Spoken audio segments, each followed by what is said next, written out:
and welcome to the July 11th, 2024 meeting of the Concord Historical Commission. My name is Alan Bogosian.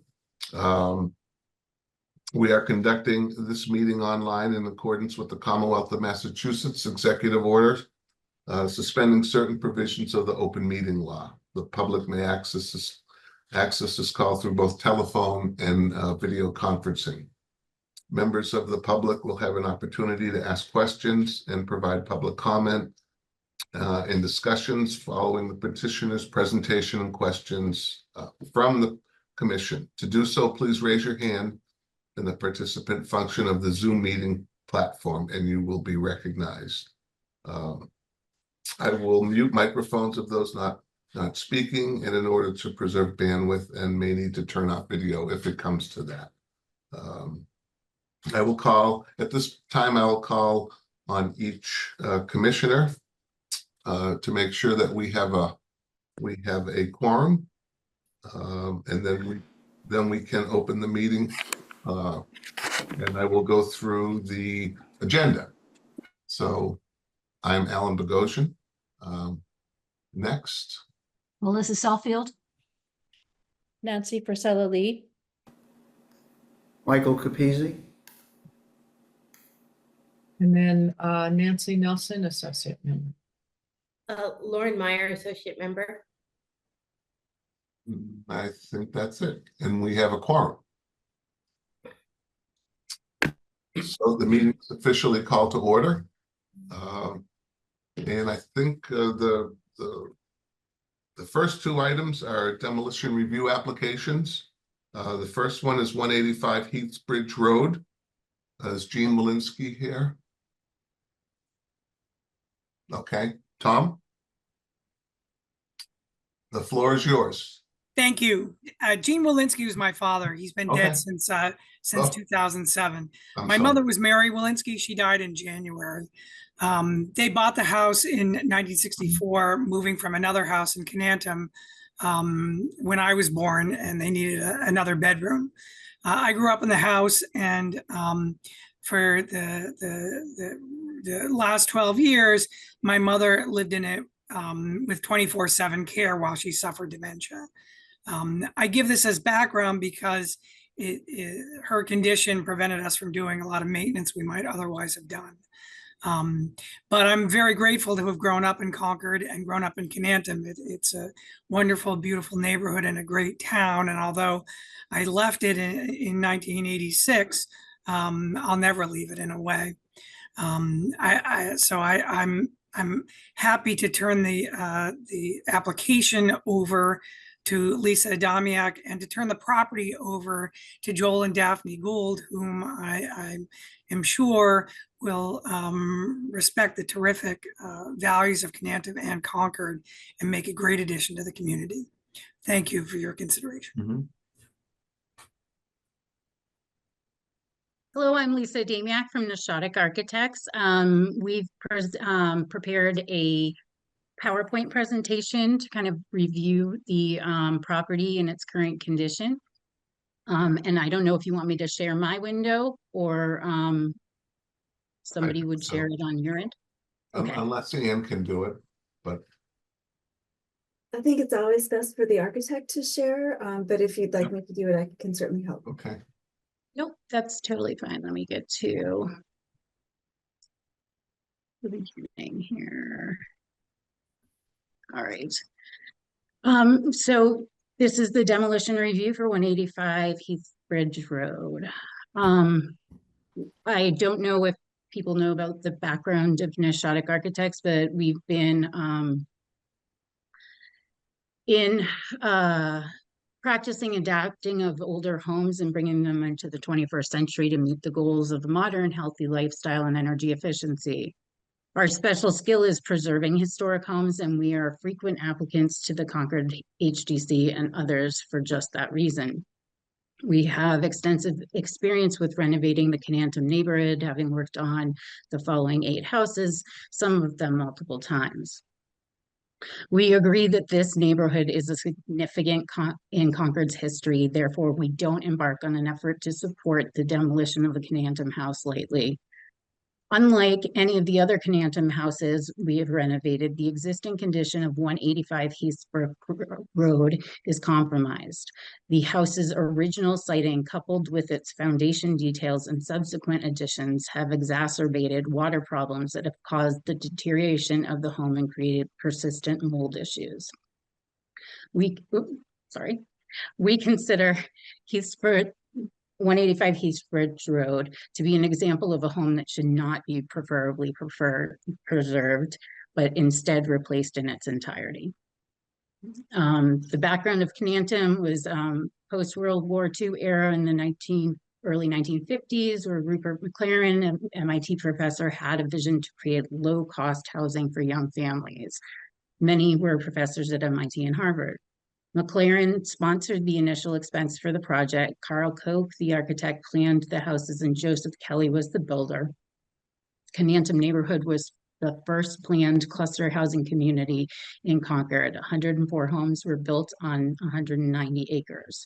Over 60 acres were to be common owned land for recreational activities, tennis courts, ball fields, playgrounds, and boat landing. The Canantum construction, the inexpensively constructed with the cheapest materials and fastest construction details. They really were trying to build the least expensive houses so that every man could afford a house. No footings were at the exterior walls. There's shallow concrete block foundation, at least in this home. Foundations were built into the side of the hill using earth as form without waterproofing or mitigation. Concrete slab floors with plumbing and electrical running under the slab, but without insulation or vapor barrier, which would prevent water from coming up below the slab. 2x3 interior partitions, no insulation under slab or in walls or roofs. Incorporated large expanses of single glazed windows in the design, which were not energy efficient. And on the Canantum website, I've taken this quote: "The houses were built with little regard for energy conservation, with the belief that nuclear power would make energy too cheap to meter."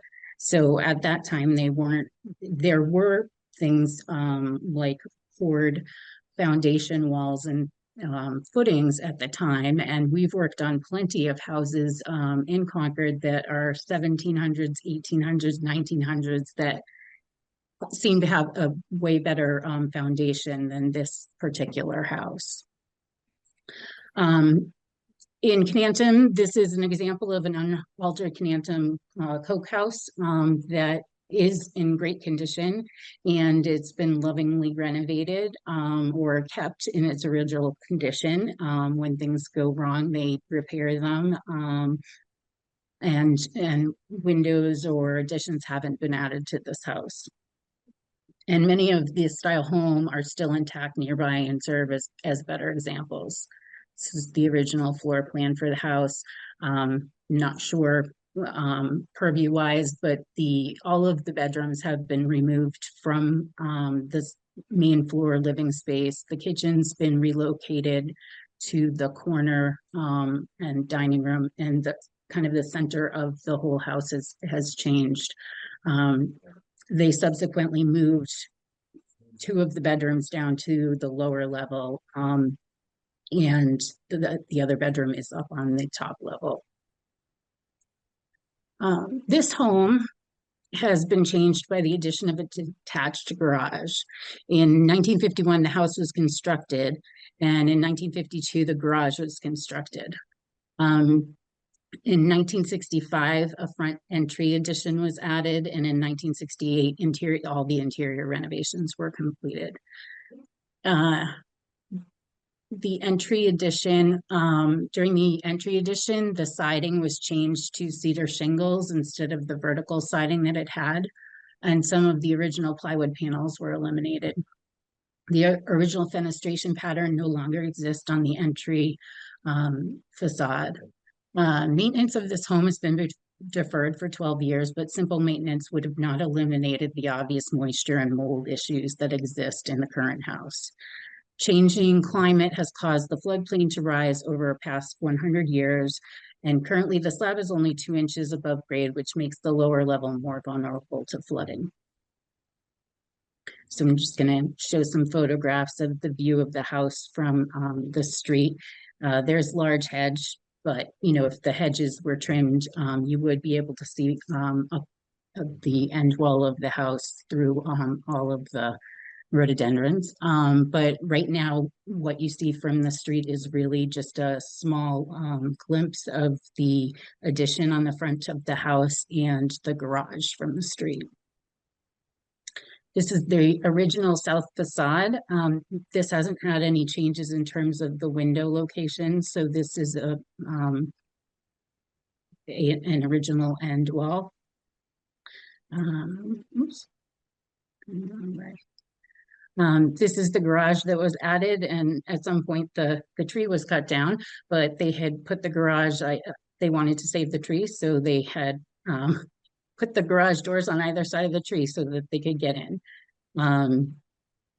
It goes with the house, but it's nothing of architectural significance, I would say, for a garage. The front entry addition happened again in 1965. And so the original kitchen windows and panels that were on this facade have been removed. There are two, all the windows on the new addition are obviously newer than the original house. And I believe the 2 windows to the left were the original windows. Let's see. So, did I skip one? I'm sorry. So this is the original east facade of the house facing the river and the original north facing house. The north facing end, the windows are pretty much all exactly the same as they were, except for the center band of windows. They added a window when they moved the kitchen down to this corner of the house.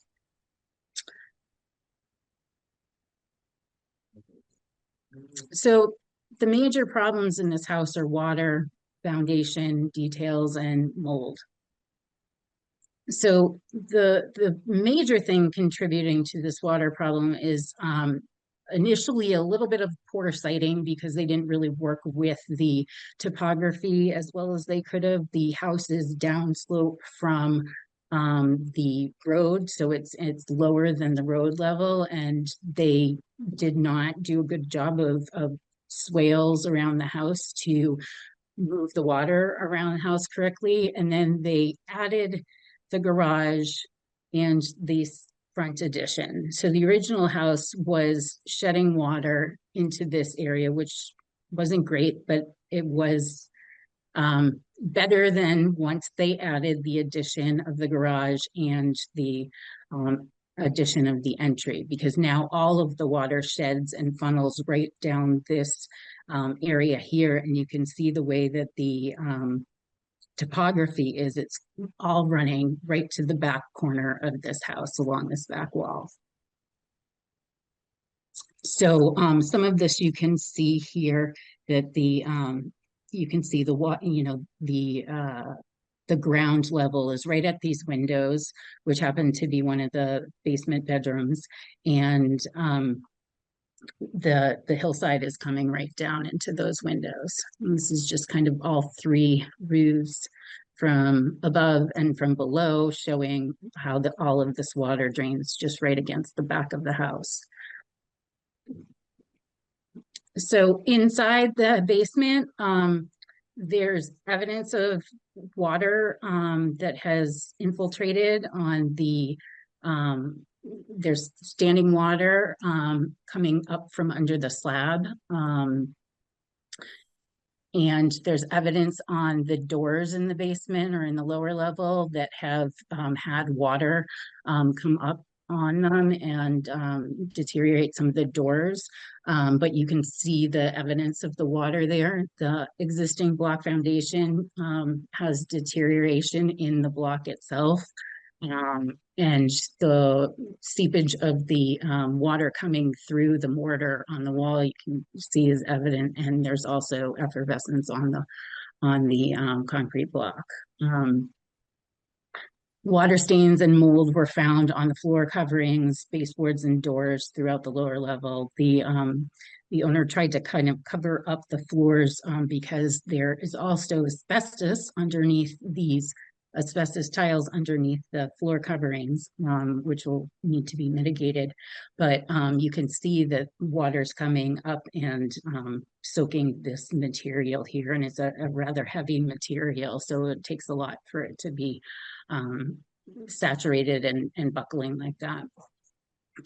This is a little bit more talking about you can see the deterioration of the block of the wall. So the foundation problems are that this foundation was the floor of the lower level is only about 2 inches above the grade. So there's nothing protecting the windows or the doors on this house from any rot and deterioration. And you can also see, some of the discoloration of the stucco here, water's kind of being wicked up into these walls. Also the lower level windows here, you can see are really just sitting on grade. So in terms of how we build things today, this is the economy driven foundation that they were using. Slabs were only thickened at the outside edge wall, so this is underneath where those windows are kind of sitting, and you can see the grade is just really close to those windows, and they just thickened the edge of the slab.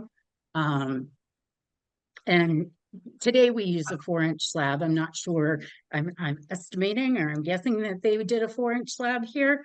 I'm not really 100% sure how thick the slab is, but there were no frost walls. They didn't go, typically today we will, like you could see in this other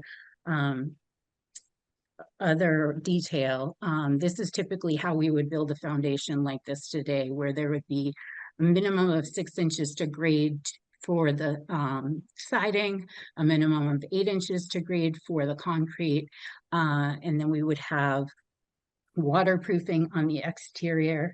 We would have stone French draining the water away from the footings so that water's not being able to come up and around and through the bottom of the foundation and come up through the bottom of the slab. There's insulation and a polyurethane plastic put down so that the water or the vapor won't come up through the slab. And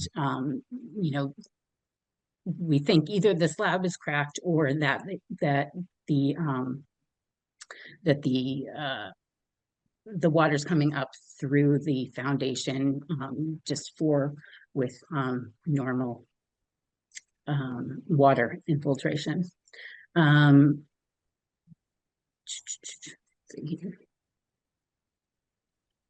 So some of these photos are just kind of the mold problems that the house has had. They've cleaned and scrubbed these areas multiple times, and the mold is obviously still coming back. And the home inspector used a meter to determine wet condensing surfaces between the foundation and the wallboard, which indicate a high probability that the mold is present behind this wall in particular, but there were other walls all around the basement that were that looked kind of like this, where the mold is probably right behind that wall. And the fact that the furniture keeps getting mold all over it is another factor. The waste drain is right in the bottom of one of the bedroom floors, but you can see all of the mold that's accumulated on the floor and the baseboards in the house and on the interior wall partitions. So it's renovated, existing slab foundation without footings, waterproofing, and under slab insulation and vapor barrier would be a persistent mold concern, and forcing the owner to renovate is a hardship as there's no way to waterproof the existing foundation and slab. The updated building code and major renovations would trigger structure to be brought up to current code standards, and the energy code is much higher today than it was ever. They didn't really have that at the time, but by going to the newer energy code, you have to basically remove everything on the interior of the house and the exterior of the house to be able to get the thickness of insulation that you would need to meet the current code. You would need to do new windows throughout, air sealing throughout, and there would be visual changes to the exterior of the house because you would have to add continuous insulation on the exterior walls and on the roof.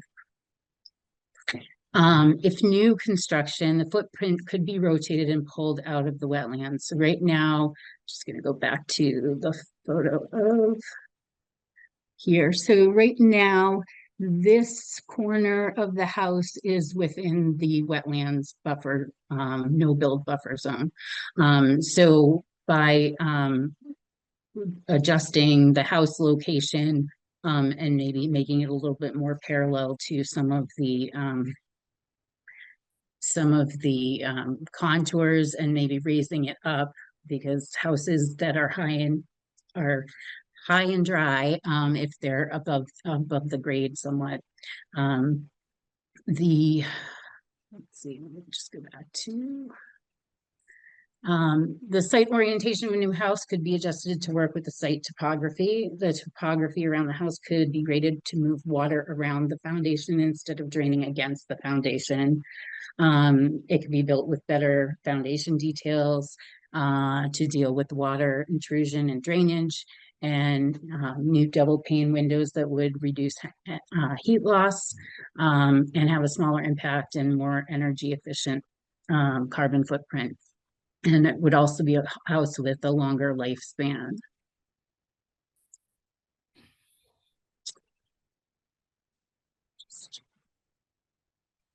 So there, our recommendation is there's already many homes in Canandum that have been changed dramatically and are demolished and replaced without detrimental or adverse effects to the neighborhood. The condition of the existing home at 185 Heathbridge Road leads us to recommend that this house not be designated as preferably preserved. This is a topographically demanding site, and previous ignored issues of drainage and moisture mitigation have resulted in the damp and moldy living environment. The economy-driven construction details of the original house need to be replaced with more robust versions, starting with the foundation details for the result to be a healthy and long-lasting home that would be worthy of a renovation. And the added demands of our changing climate on our homes should not be underestimated when evaluating whether renovation is a plausible path on this site. So thank you very much. Let's open it up for questions from the commissioners. Anyone have any questions? No one? Well, I just have a question. So you have not, regarding mold, you've not opened up the walls to see if the mold has advanced up the wall? At this time, no. But I'll just interject that, but we know that it has, because it's on the more distant surface. It's, you know, on the side that we're not seeing is the wettest side. And you saw in that one section where the studs were open, how black that wall was down at the bottom. So I think it's pretty clear, as you know, that it would be quite moldy behind it. Because what we're seeing is, you know, is moisture through the wall. Yeah. Lauren? Yes, thanks, Alan. I have a general question about the Conantum neighborhood. Do we know how many original houses exist, and particularly how many with high integrity still exist?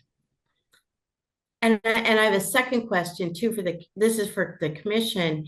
Have there been demolition requests in recent years, and how has the commission handled it?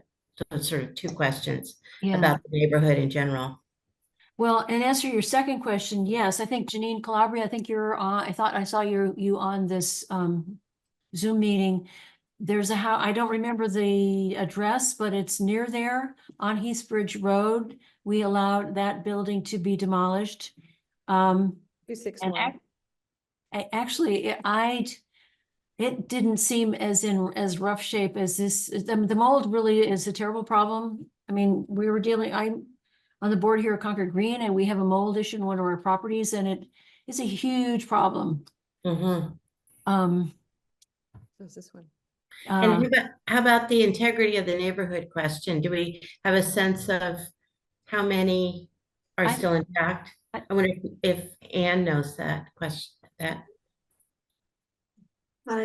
No, the neighborhood hasn't been surveyed, even though, as I mentioned in a brief summary, it's been a long time goal for the town of Concord and for the historical commission to survey Conantum and possibly create a neighborhood conservation district there. So it really does deserve a survey. And if given more time, maybe we could make some progress on that, but in the month that we've had this application, excuse me, there just hasn't been enough time to do that, even a general assessment. We know that 8% of them are original because we worked on them. Yeah. But I think Lisa, driving through the neighborhood one day, sort of counting, got up to 12 or 14, didn't you, Lisa? Yes, that you can clearly see this type of house. That is evolved because a lot of them have been added on to. The house that I showed is actually, a pristine kind of original, but a lot of the houses have been added onto, and that was the way that they had planned this neighborhood, was that the houses were able to be expanded. Just of note, the houses on either side of this house have been taken down, and I think that some of the reasoning behind having those houses taken down were they were having similar problems, similar water issues. And the houses were really not built to last, so there was a lot of maintenance that had to occur to keep these houses in good shape. And for this particular house, that didn't happen. Nancy? I just had a couple of questions. Well, one observation, obviously the water and the mold problems are directly related to grading. And it's interesting to think about whether or not those could be greatly mitigated by altering the grading and the grown-up vegetation that's been allowed to be there for a long time. I'm curious about the mold. There's different kinds of mold. Some is extremely unhealthy, some's just annoying. And I would think if the water and moisture condition was alleviated by regrading, that the mold issue might be more effectively dealt with. And I was curious, you mentioned that the updated energy code would have to be adhered to if the house was renovated in some way or another. That's only if it was major renovations, isn't that correct? Yes. So it wouldn't necessarily entail meeting all the current code requirements. Right. I believe there's a cost threshold too that kicks in. So if it's above a certain monetary sum, then it has to kick up.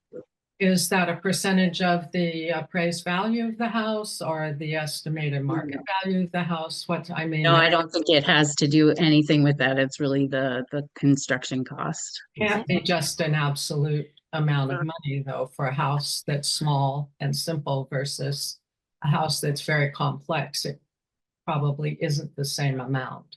Do you know what I mean? Yeah, no, I totally understand. I think that, just trying to, dig out around the foundation to create better foundation details, regrading to make the house, have better topography around the house. All of the interior walls on the lower level would have to be completely removed. And that's because of the mold that's visible at the baseboards? Yeah, I And mean, because you yeah. haven't really looked inside the walls, right? No, this particular picture that I have on the screen, this is the area where the home inspector had said this is a perfect condensing surface because it's wet here behind Right, the wall. right. He could check with the meter. So yeah, we haven't poked a hole in this wall, but it's pretty good there's pretty good evidence that the wall behind here, probably the studs, if there are studs, right against the wall, there's no break in the thermal break or anything happening between those areas. Water's coming through the foundation, and then there's a cold surface or warm surface that the mold can grow on the backside of this wall. Yeah, I'm just taken by the degree to which the built up over many years topography has just piled up Mhm.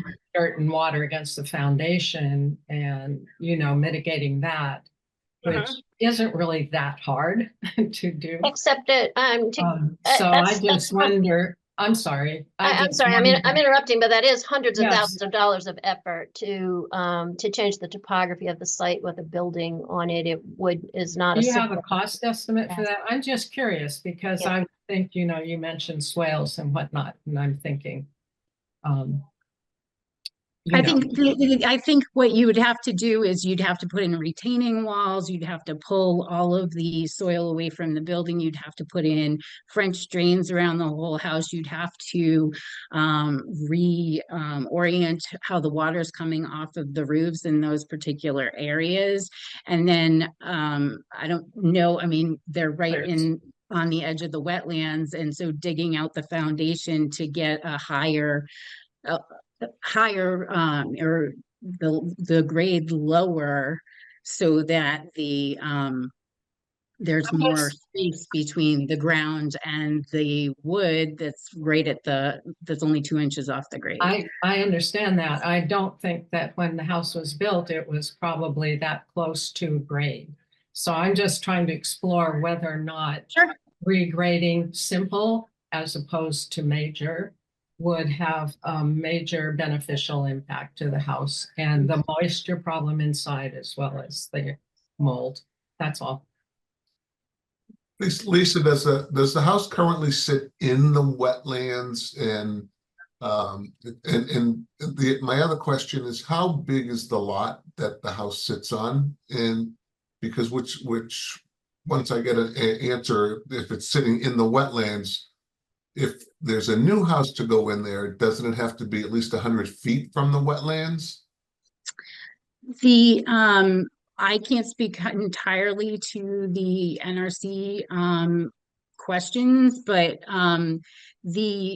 because there's a house there, they will let another house be built on this site, but In they will.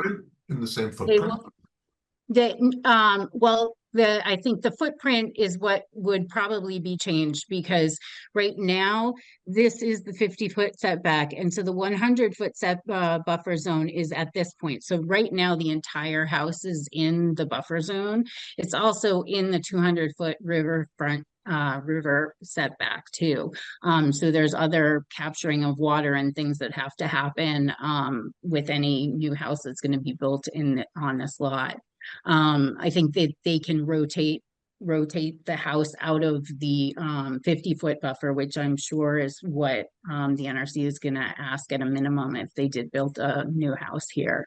But I think they can't deny a house going into this location. What's the square footage of the lot? I believe it's 1.62 acres, and a good portion of that is the river. And I can pull up, if you bear with me a second, I can pull up a So 40, 20, probably about 70,000 square feet. yes. Just trying to see if I can switch. That's what it is. And it's constructed 2x4 construction or any 2x6 construction on the walls? I believe that the exterior walls are 2x4. All of the interior walls were 2x3.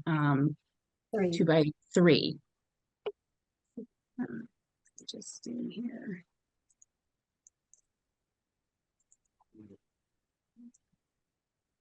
So any addition over 1,000 square feet has to adhere to the new stretch code.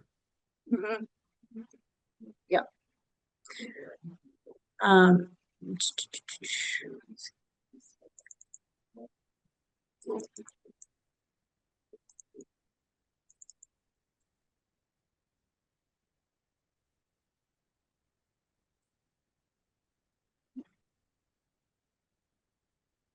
So this is the delineation of the wetlands map that was just done. So you can see the lot is 70,000 square feet, like you had mentioned. But you can see a good portion of it is wetlands and river. I believe this is the edge of, let me just zoom in a little bit here.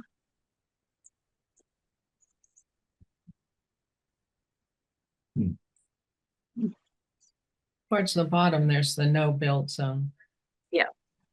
So the It's a yeah, corner so of the house. this is the no, yeah, this is the no disturb zone, the 25-foot setback. This one here, And and then then this is the clips in 50 the foot. corner. Yeah, this is the 50-foot no build zone. So this corner of the Yeah. house is in that. And then Yeah, this is so it's just that 100. back corner. Yep, and this is the 100-foot setback. So anything outside of the 100 you can build without having to go to the NRC, but between the 50 and 100, and now they wouldn't even let you put anything in the 50-foot setback. But there's definitely, you know, a good portion of this lot is not is river. That's the value of it. Yeah, exactly. I mean, it's a wonderful site, and Yeah. you know, these houses are, you know, wonderful houses, and they're an example of the mid-century modern, and they're lovely. And but I think that this house was just cited incorrectly and then added onto in a way that just wasn't helpful for the longevity of this house. Yeah. Do you know if the windows, are they existing windows or are they? I think a good amount of them I have been, I mean, oops, excuse me, sorry.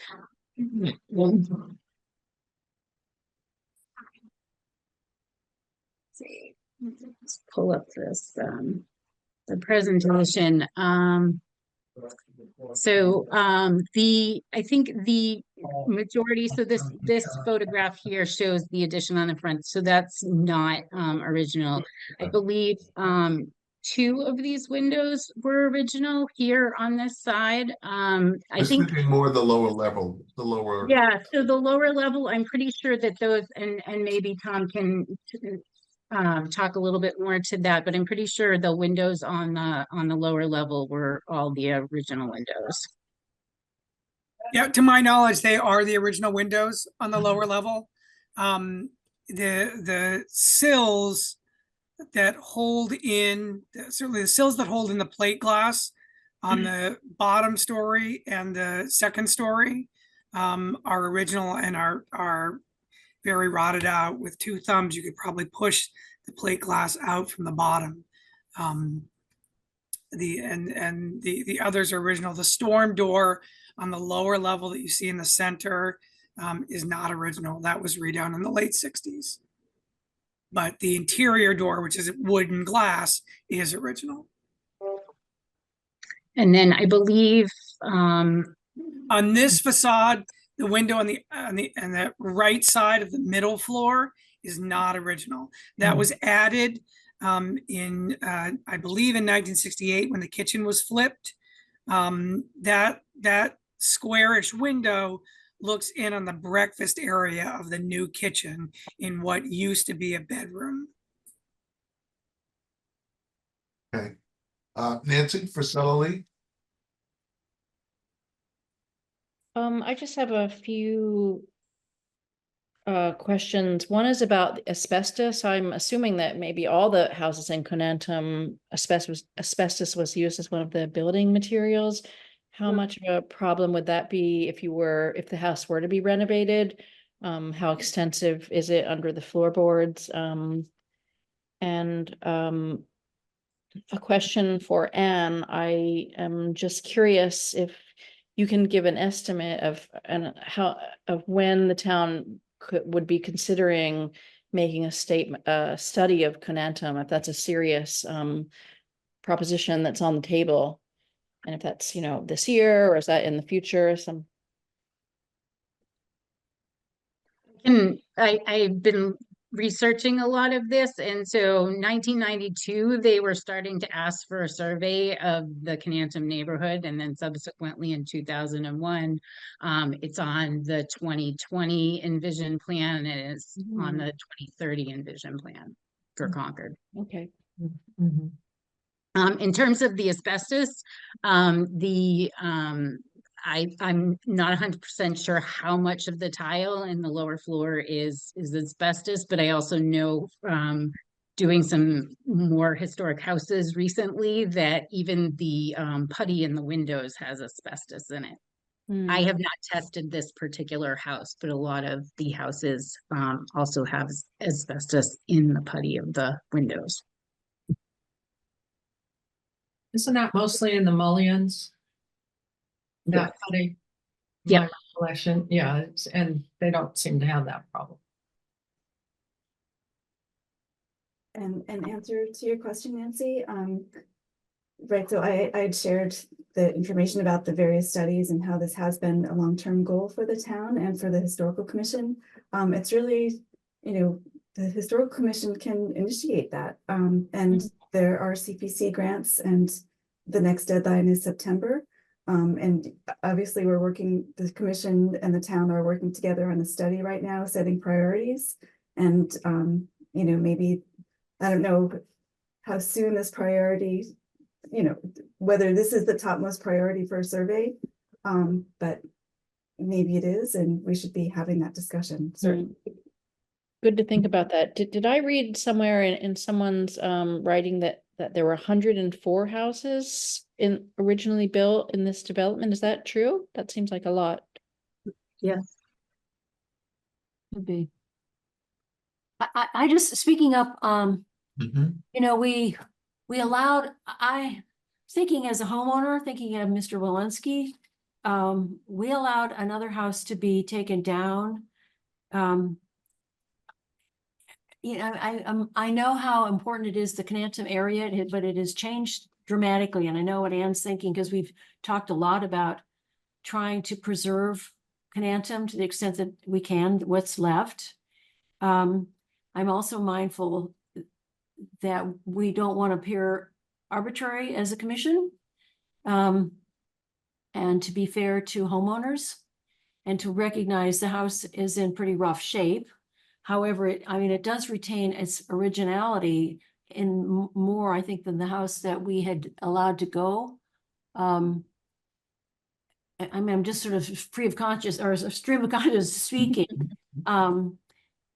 Because I think this is a really challenging property, more challenging than I think many that we have looked at, because we care about documenting Conantum. And yet it is terribly energy inefficient. I am familiar. I have a lot of friends who live in Conantum. Every single one of them has altered their home dramatically, for just the reasons that have just been enumerated. The way it was, this is poor construction materials, poorly decided on the property. And unfortunately, Mr. Walensky, your parents were elderly and were not able to maintain it, which is unfortunate, but it's, it's clearly evident that it has not been, they've not been able to do that. So, I find this a really challenging application. Again, because we've allowed another house other houses to be taken down. And I don't think it's fair to punish a homeowner to preserve history. On the other hand, I am, again, as I've said, I'm very mindful that this is a pretty special property. Ann? I wonder if I could briefly respond to that. Sure, go ahead. Just so you know, we've tried to sell the house as is. I showed it to anyone in the neighborhood and any of their friends starting in March, even before hiring a realtor. And everyone who saw it felt it was really too challenging, too difficult, too expensive to renovate and keep it as is. That they would have to put in much too much money just to make it livable. So I just wanted to volunteer that and let you know that it didn't appear to be a viable option for us, not a marketable option. We did make good faith efforts to sell it as is. And also it's been on the market now, and it's been on, I don't know, a little bit over a month, 45 days or something. And in Concord, that's a long time. Usually houses get snapped up pretty quickly in Concord. And so, you know, the fact that this has been on the market, and also the people who were really interested in this house said they wouldn't be able to buy the property unless they knew they could take down the house because of the deteriorated condition of this current house. Well, Ann? Right, I just wanted to go back to Lauren's question earlier about previous reviews. You know, Melissa had just indicated that they had reviewed demolition in this neighborhood recently, and up until 2021, this neighborhood would not have fallen into the demo review bylaw, because previous to 2021, the Historical Commission only reviewed structures that were pre-1940. So it's really just been a few years that you've even, you know, addressed the community, and that's why there has been so many alterations. So I just wanted to point that out, that this is a very new, very new situation, and it is tricky, certainly, and that you're not the only community dealing with this. Lauren? Yeah, thank you, Alan. One of the letters mentioned the desire to retain the character of the community. And I think that that's clearly an objective of the Historical Commission, in that the Historical Commission has identified Conantum as an important designed community. And certainly Carl Koch is, you know, there are other communities, you know, in Metro West that are really distinctive and designed by this architect. So with that in mind, and I don't know if the Historical Commission has ever done this, but is there an opportunity to designate something as preferably preserved, but sort of as a temporary measure, with the hope that the new design was really compatible with the neighborhood and perhaps didn't replicate the original house, but brought some of the elements of the Conantum community into its design. This isn't the Historic District Commission, so it's not, you know, this commission doesn't have architectural review necessarily. We haven't ventured into that. We haven't ventured into that field. I don't before. You know, we're supposed to evaluate just what we see. Right. We don't tell them what to do. Right. I mean, some communities do use demolition delay.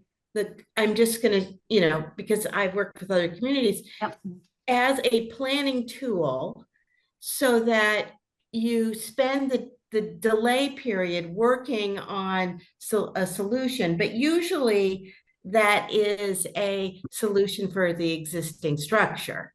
And I don't know if that would be, you know, would be feasible here.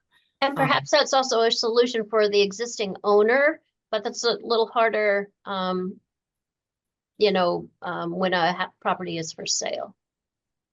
Right, yes. I mean, that wouldn't be the case if it was the Historic District Commission, I understand that, but Right. yeah, it's hard to make promises for somebody else. Nancy Nelson? I understand all of Melissa's points, and they're good. I think this is a hard one. I would just point out that in the past, the Historical Commission has entertained requests for demolition. And it has always been that the house is too far gone and there's no way to save it and it wouldn't be possible. I can think of two right off the bat for which the demolition, three right off the bat, although I don't have the location of the third one, where the waiting time allowed owners to think again and to look again at options to demolition. So I would just bring that up. But sometimes it's the case that demolition delay will allow people to reconsider. Yeah, I mean, there's actually one right near where I live, and I walk by it and I'm so pleased what they've done. It didn't have the same sighting problem that this one does. Well, I'm not convinced that there's been a Enough hard done. look at regrading. It seems like the emphasis really on removal. Regrading would have to be permitted by the NRC, I feel certain. Perhaps, I'm not sure. I'm not able to say one way or the other on that.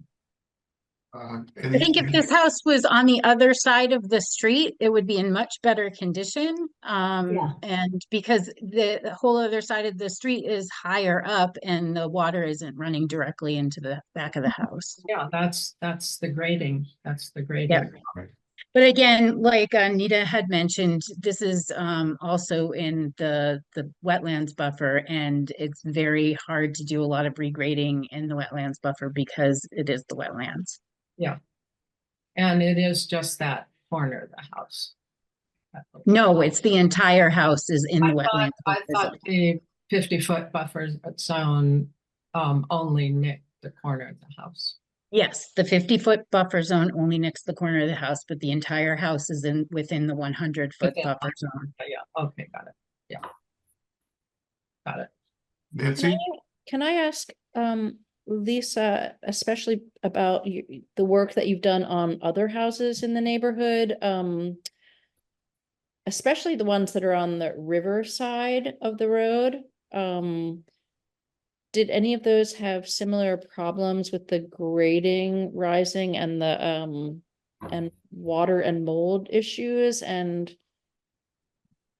These, so to address that, many of the houses that we worked on were on Holden Wood Road, which is an inner circle. yeah. And and a couple of the other ones were higher up on hills. So we have not had this particular situation happen previously in any of the renovations that we worked on. And are the interiors also, I've been in 2 of these houses, but not recently. And I don't know, are the interior features also special to mid-century modern design, like the floors and the kitchen designs? Has anyone kept those, or do people always altered the interiors to update them?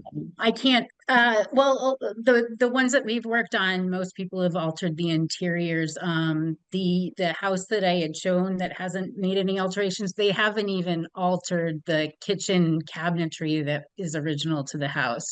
But it was a very small, tight kitchen. The rooms were kind of open to each other. The heating system had one return vent, and the staircases were left open on purpose so that the air could circulate around the house.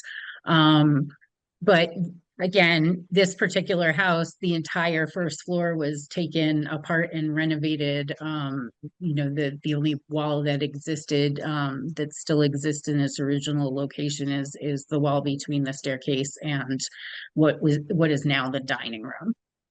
I guess I'm just thinking, my question is just jumping. I'm thinking about the Gropius house. We go in there to look at the exterior and the interior, and to look at all the materials that were used that are so characteristic of that time, and so beautifully used. So if any, would any of these houses ever come up to that kind of level where they I would, think because we they were to were. save one, would there be one that we could? Right, right. No, I totally, off. and that's why I showed that example, because somebody is Mhm. lovingly taking care of that particular house and Mm. wants to keep it in its original form. I think because of, they were trying to build houses for everyone, and using less expensive materials, Yeah. the materials didn't last.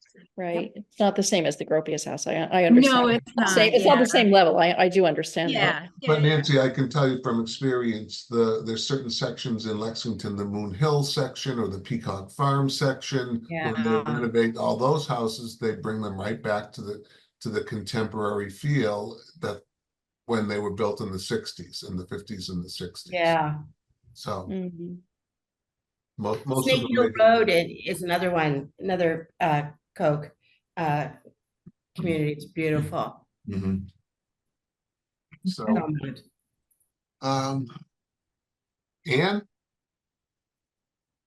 Right, and since we're talking about the Gropius house, I just thought I'd mention that I was surprised when I was looking into this yesterday to learn that Carl Koch actually lived in this neighborhood.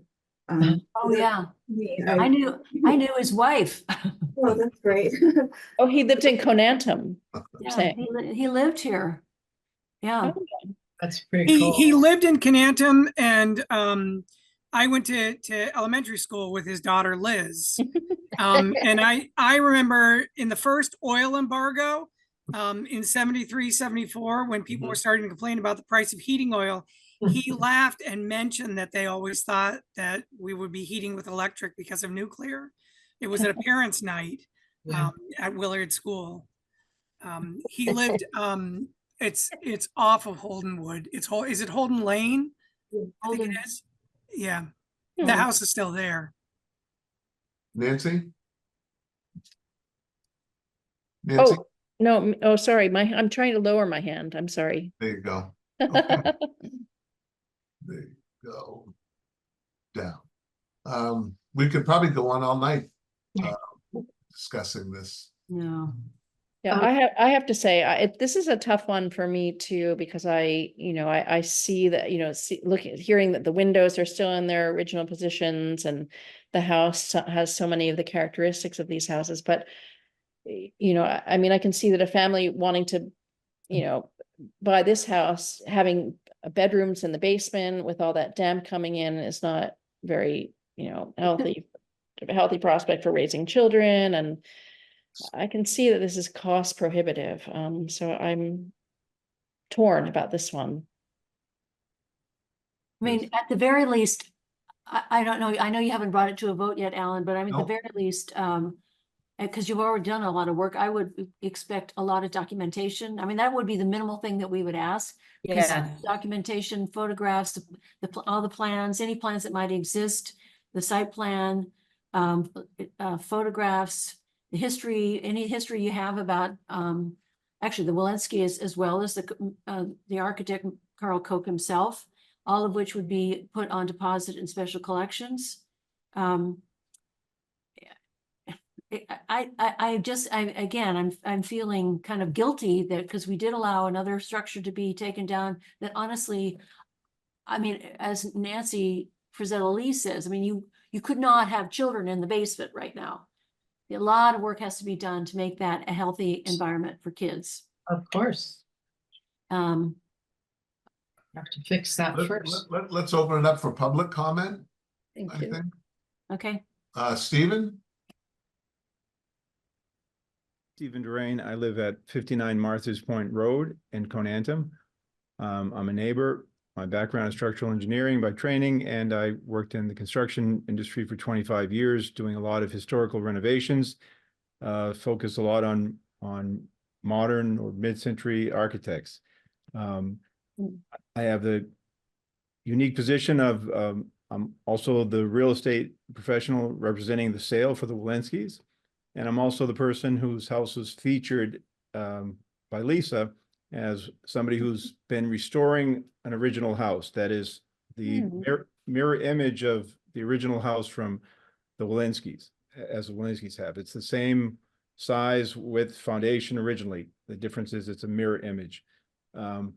I just want to say a couple of things, and I'm familiar with 261 on Heathbridge, which is the last house that was owned by the Calabria family now. And I think the biggest difference from my memory is that that house was, you could turn the key and you could live in there immediately. It was without health concerns. This one is an unhealthy home because of the, the odors are intense, especially down in the basement area. I don't want to get into trying to decipher mold or not, but it's, and the water comes up from the ground rather than just in through the walls. And if you look at the way it's sited, it's kicked a little bit, and you've got 7 feet of grading, natural grading, running into the side of the house.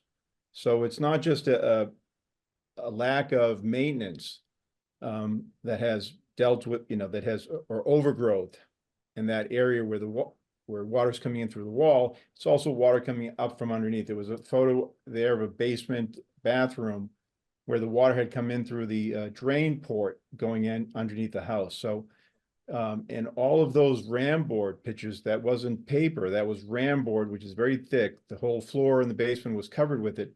They were absolutely saturated from the front of the house, which is on the riverside, to the corner bedroom where we showed all those molds, the mold infestation around the baseboard. So that's a biaxial, soaking of the floors. It's really not healthy at all. I don't think it's fair to subject anyone to try to take that house and take a risk of making it healthy. That's really the big thing is to be able to say to someone, okay, listen, it may cost a few hundred or $500,000, but we can't guarantee that the mold won't come back. I think that's a very, this is from someone who's done what I can in this house. I was very fortunate because I'm up on the top part of a bluff, and though we have a river view in the back, I'm probably sitting about 40 feet above it. That lot is much closer to the water. So, my concern is that it's. Oh, and also somebody said the original window structures, where that addition is, that was an entire wall of windows, and they've been removed to put in that addition. And that other window line next to it is not original either. So that's been altered. So it's not really representational. It doesn't have all the original panelization. And, if you saw all the original homes around here, although some did have shake on it, a lot of them had the vertical cedar, and that one has been converted over to cedar shake. So I just wanted to point out a few of those inconsistencies or a little bit of data. And this is coming from someone who, I've maintained the essence of the original house, but there's a lot of materials that just were substandard. We had to cover the fireplace. We had to do a lot of work. We had to rip out all the interior walls. It just had to be done. We had to change the heating system. So anyway, that's my 2 cents. Tricia? I live on the other side of David Withersby, so I'm 2 houses down from this house. We are on the river. And because the sellers, who were the children of the original owners, said if we tore the house down, or if we promised we would tear the house down, we couldn't buy the house. Now, I gave them my word and I kept my word. My husband walked into our house when I was looking at it and looked around and was frightened because it was falling apart so badly. I can lead with the positive things. There was no asbestos in our original window putty. The asbestos tiles, which were all through the first floor of the house, I had them tested in an outfit in Worcester, and they were just under the percentage of asbestos that meant you had to get them professionally removed. I did that anyway. And then what was true on the outside of the house and in the putty of those windows was that there was lead paint, and that's another huge problem. We did renovate it. It was shocking to see the condition of the house underneath. It was actually owned by a very well-known architect. But his investment wasn't so much in this house. So there were places where the foundation, the struts, the 2x8s, which is what the framing for the floors was here, had just been, they just cut holes in them in order to run pipes. On the other hand, I will say that because we did keep the exterior of the house and most of the interior, we took down a couple of walls and moved a couple of closets. We had to replace windows. The windows had been replaced at some point. They were double paned windows, not triple, but they were good enough. And we wanted to save as much as we could for two reasons. I love this neighborhood. I've known about it for years. And I did love the house. And the other reason was money. It was unbelievably expensive. But every time we went to take out a window, one of the big glass windows that this house had, it fractured because 3/4 of the sill was eaten out by termites, which is another problem. We are right on the river, just like Janine Calabria is, and just like this house is, which I visited several times. But we're above the grade of the river. So mold wasn't an issue here, but a lot of other things nibbled away at the house. We were able to keep the external shingles simply by sanding off the paint. Those shingles are now 70, 80 years old and they look terrific. But I will, the better news for somebody who wants to tear the house or renovate or whatever down is that the seller, who didn't want us to tear it down, ultimately said, it's your house, do what you want with it. And she said, you know, my father was a very well-known architect and Carl Koch was somebody who came and went in our house. These houses were meant to be changed. People all over the neighborhood altered, you know, added on, tore down, whatever. They weren't meant initially to be architectural specimens. They were mid-century modern. No other neighborhood is going to use that word, but they were basically inexpensive 1950s houses to house all the people who wanted to move out into the suburbs and couldn't afford it. And she said, we have an attachment to this house, and I personally have an attachment to that house, to this house, but people should look at these houses as works in progress, and they don't always stay the same. And I actually briefly, I met with Stephen Durain, who's been in my house, and I, for 24 hours, considered putting our house up for sale in a couple of years, moving into this house, because I love the setting so much, but it's just a wreck. You could fix it, but I can tell you as a woman who renovated this house, it is unbelievably expensive. It's unbelievably expensive. And we didn't do anything spectacular. We don't have top of the line X, Y, or Z. As I said, we kept the exterior shingles. We had to replace interior walls, all the insulation, the roof, the heating system was a joke. I mean, there's so much that goes into renovation to keep it reasonably like what it was before. I think if I had to do it over again and I didn't want to keep my word, I could build the same footprint of this house. It's a lovely design, but it would have cost us half what it did to renovate the house as it is. And anybody who's on the commission who wants to stop by, I'm happy to walk you through and show you what we did. But it's mind-numbingly costly. I think one of the only houses that would be the equivalent would be what Campanelli from Framingham used to build back in the day. And those are still a work in progress as well. That's the message. They're not, this isn't a Queen Anne mansion, you know, off Newton Center. They're fun places to make livable for families. Yeah. Janine? Yeah, I want to just say something that people said at our hearing, and I thought it was worth repeating. We didn't renovate our house. We started to renovate it, and actually all the beams in the basement were rotten, so we didn't. But this neighborhood was an experiment. Yeah. And a lot of people that were experimenting in this neighborhood were scientists. And a lot of the thought and the science and the cutting edge thinking at the time We're losing you. You froze. Houses came out of individual features.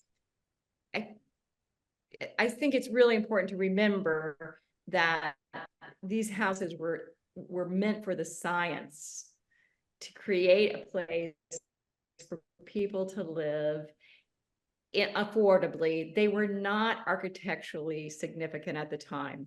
I think it's just really important to remember that, because when people came to our hearing, we knew we wanted to do a geothermal well. We wanted triple pane glass. We wanted to make as energy efficient a house as we possibly could. And I hope we will be architecturally significant someday. But that, again, was not why we built our house. We wanted to build a house that winked at the Conantum houses here and also was the cutting edge of the science today. And I think that's really important, because that was what people were thinking when they built these houses. Thank you. Daphne? Hi, I would be one of the purchasers of the house. If it were not demolished, I couldn't buy it, honestly. I have asthma and allergies, and mold is a huge one. If you look at me closely, you'll see I wear nasal filters just on a normal day. The water penetration through the foundation is enough that without a vapor barrier on the foundation, it would be impossible for me to live there. That's all I want to say. We don't have water problems, as I said, because we're like 10, 15 feet above the river. But one of the things that did happen when we had laid down new floors in one end of the house was water started bubbling up under the floor. Nobody knew where it came from. I honestly don't remember how they fixed it, but they did. I think it involved a drain of some kind, and I was on top of the construction, but I was running out of steam. And I'm sure that whatever's going on in the Walensky house it's just pervasive. This is just one little geyser in the living room. Well, like I mentioned before, we could go on and on. It seems like we're out of comments and discussions from the commission members. Is there any type of motion on the floor or any further comments? Or Nancy Nelson, you're muted. You're muted. I'm not sure I can make a motion, but I would if I could, so somebody could. Well, And I'll make if the I motion. can do it, I will do it. Yeah. Melissa? Well, I may make a motion that others don't want, so you can vote it down, but given all the factors that we've talked about and the fact that, I really would like to see the house preserved, I would make a motion that we allow the demolition to proceed with the requirement that the documentation be extensive and include a history. As again, I think you've already started working on that. That includes, the site plans, if there is any evidence, or if you have any plans, original plan, anything like that. But definitely photographs of the exterior there and the interior. I think Anne probably, we may have a list of all that we ask of people, but this is very important because there has been a discussion for years, as you pointed out, that 30 years ago, 40 years ago, to document this development, there has been some written, and I think it's in special collections already, but at any rate, we would want this documented. So that my simple motion is to allow the demolition to proceed with the documentation. Could I just add to that, Melissa? And just because if this is approved, I would like to have really good photographs, have a photographer come, not just document, but to really get, so that we have a, history of Conantum if the house is gone, that they're lovely photographs. Can I just interject? There was a Matterport done of the house, and I don't know if you know what that is, but they went in and basically set up GPS inside the house and took like you could walk through the house, like 3-dimensional views of the entire house. So, and we've documented a lot of the exterior of the house. So can that be part of the documentation that you would submit to special collections? That's good. Ann, Wait, I think the motion needs to be whether or not the structure is preferably preserved. Okay, excuse me, then, I would make a motion to that the property at 185 East Ridge Road not be designated preferably preserved. How's that? Condition? Not, not preferably preserved. not preferably preserved.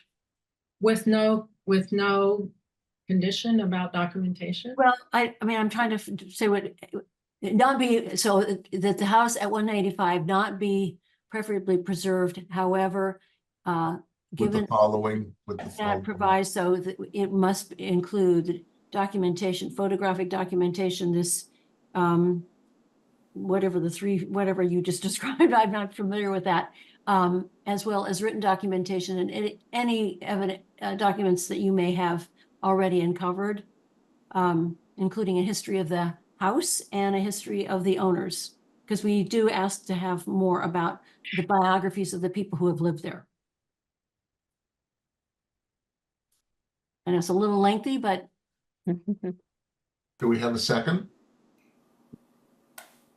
Only voting members can do this. Right. So, I will second that, Melissa.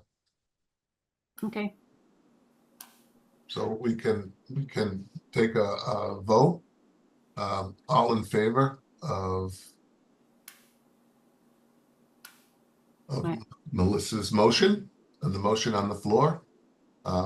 Michael, No, the structure is historically significant. We have a one role, and we've taken an oath to sustain the historical inventory and infrastructure of our community and history, regardless of the cost-benefit ratio of any initiative to preserve it. I oppose any demolition of any structure in this community that meets the criteria of the oath that we took. So my vote is no. Lauren?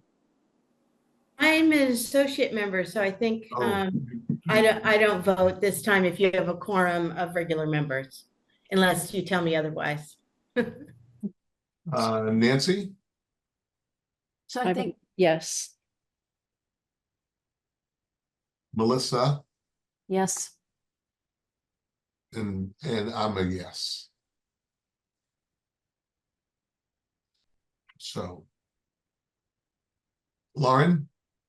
One thing we might look at, and I've used this in other situations, is HABS, the Historic American Building Survey, has levels of documentation.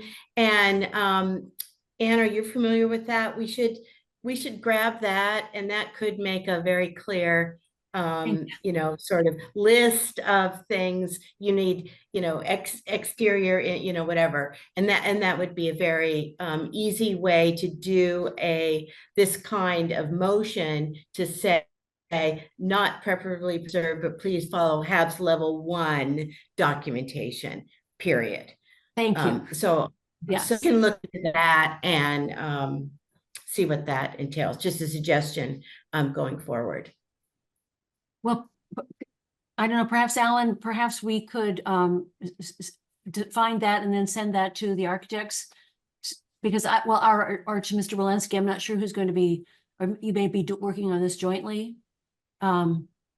So that you know what is exactly what we want. And that's an excellent suggestion. Thank you, Lauren, because Right. we always sort of struggle. What is it we want, Yeah, and we could set it up with bullet points. So this is what we need. Yes, From you. Exactly. yes. Yeah, I can take a look for that. Okay. Thank Tom, do you want to say something? No. I was just nodding. Oh, I'm because, sorry. Okay. As a lawyer, the closer you get to bullet points and specific requirements, the easier it is for me to meet them. Mhm. Yes. I do urge you to take a look at the Matterport that Lisa referred to, because it shows every room of the house You can look up, down, and sideways. It also shows the outside of the house and the topography on all sides. That would be a very nice thing to have, you know, in there. Is that in And the I'm doc- happy to write about my family, when we purchased it, why we purchased it, what we did, what the architects were, and our lives in the house. That would be a pleasure to do. Is that Matterport that you referenced, that wasn't in the documents that are on our website, are they? I didn't. It's a see that. link. I don't think that it made it in. We can certainly send the link. I believe it can be downloaded and viewed separately, but it's not, you know, it's not a physical thing like a flip book or anything. That'd be great. Okay, I think we're all set on that. Moving on to another demolition review application. Thank you. Yes, Tom, we will get to much. you with those bullet points and what we're looking for. Thank you very much. Moving on to 76 Martin Road.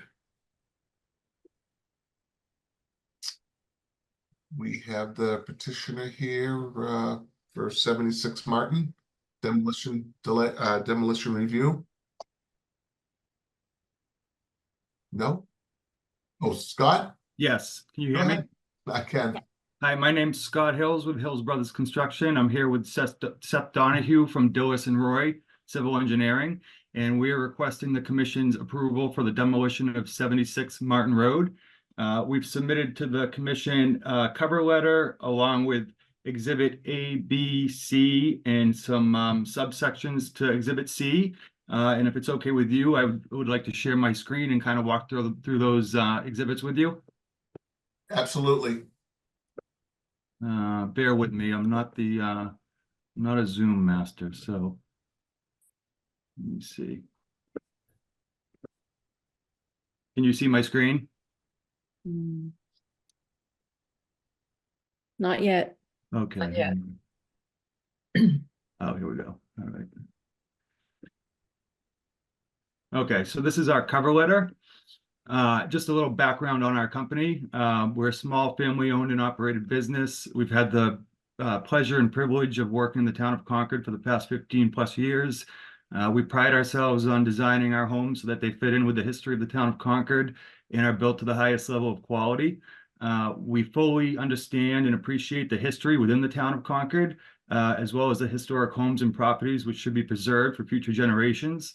Several years prior to the town of Concord adopting the demolition review bylaw, we purchased 285 Elm Street here in Concord.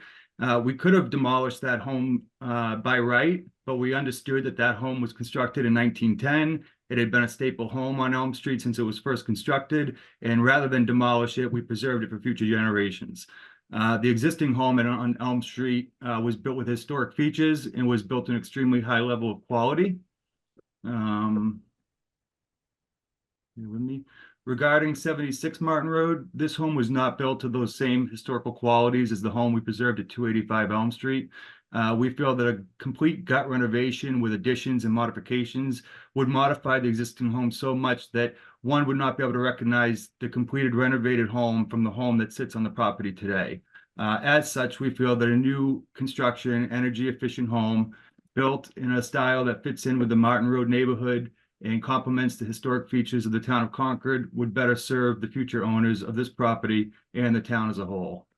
I'll give a brief summary of the exhibits that we're going to discuss. Exhibit A is an exhibit plan showing the property located at 76 Martin Road and its relationship to the 150-foot buffer to the closest historic district. And the plan shows that much of the existing home located at 76 Martin, including most of the front facade, is greater than the 150-foot from the closest historic district.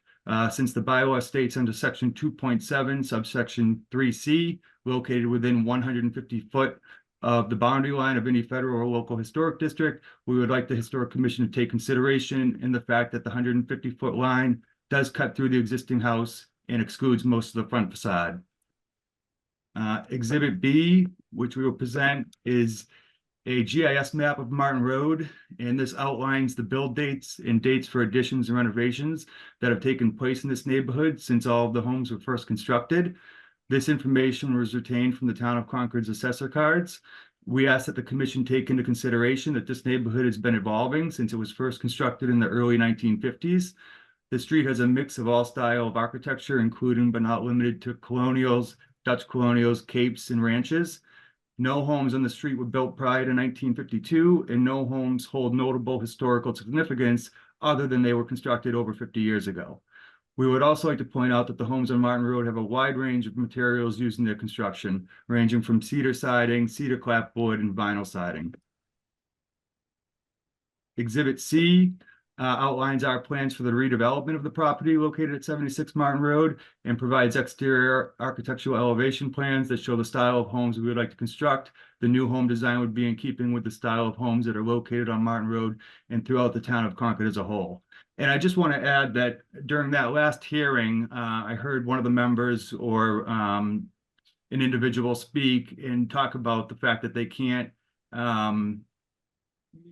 discuss, like, you know, if the home was going to be demolished, what style home could be built. But in the bylaw under section 3.5, subsection 1, it does state that no demolition permit shall be issued for the total demolition of a building or structure found preferably preservable until 1 year after the demolition of determination of preferably preserved, except under B, it says has agreed to accept a demolition permit on conditions specified by the CHC. So the CHC can issue, you know, allow a home to be demolished with stipulations. We can do that.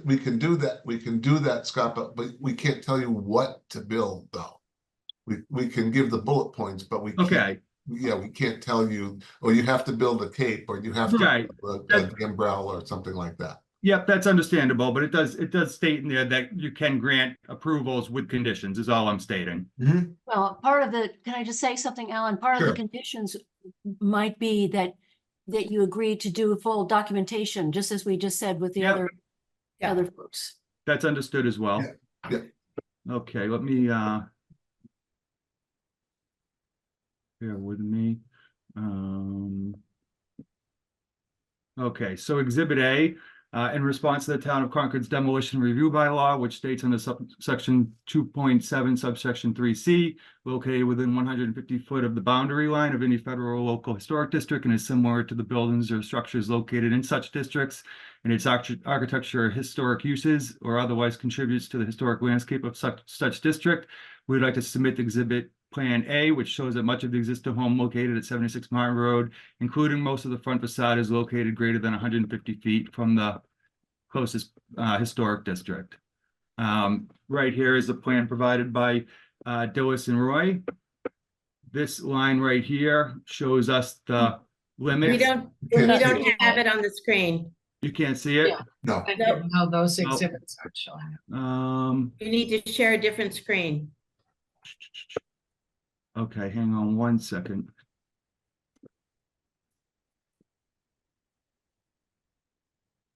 Okay, Would you like me to pull it up for you? Scott, I can put that up if you'd like. yeah, could you, Seth? Sorry, I'm having some trouble.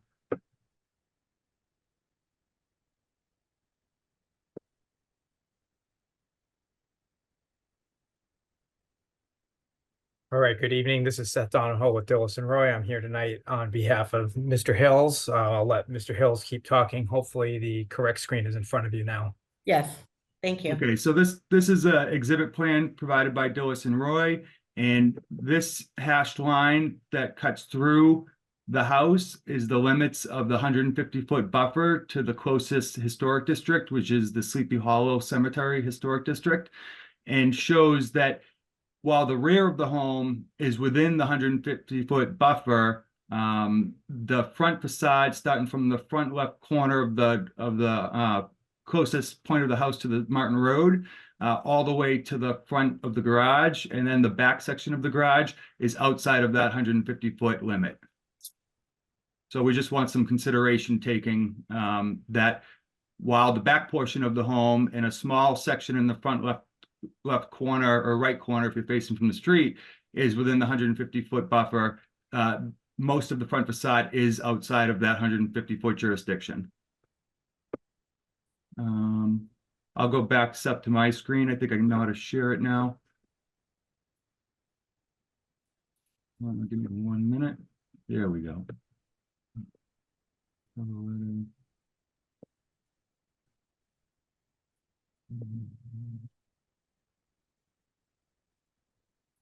Nope, that's the wrong one. I'm sorry.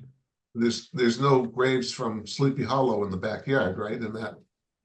There is not. For some reason. Seth, do you have my other exhibits on your computer? Yeah, if you bear with me 1 second, I will get those. Which one would you like to see? We started with A. I'd like to see exhibit B. For some reason my computer's having difficulty.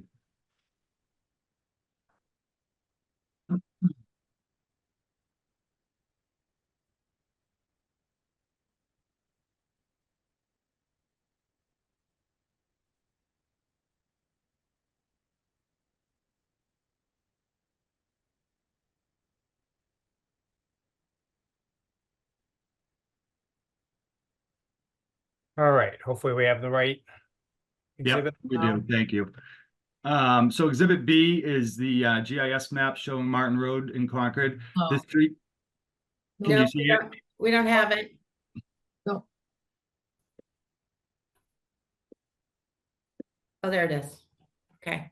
Can you scroll up, Seth? Yep, so 76 is right here. That is the site we're talking about. And Scott's going to walk you through the conglomerate of houses that are there. They're varied years of construction. We'll start at the beginning. So the GIS map showing Martin Road in Concord, Mass. The street has a mix of newer and older homes located on it. The new homes range in age from the newer homes, range in age from 1992, 2013, another one built in 2013, and another one built in 2017. The majority of the existing homes have been renovated and or added onto since they were constructed in the 1950s.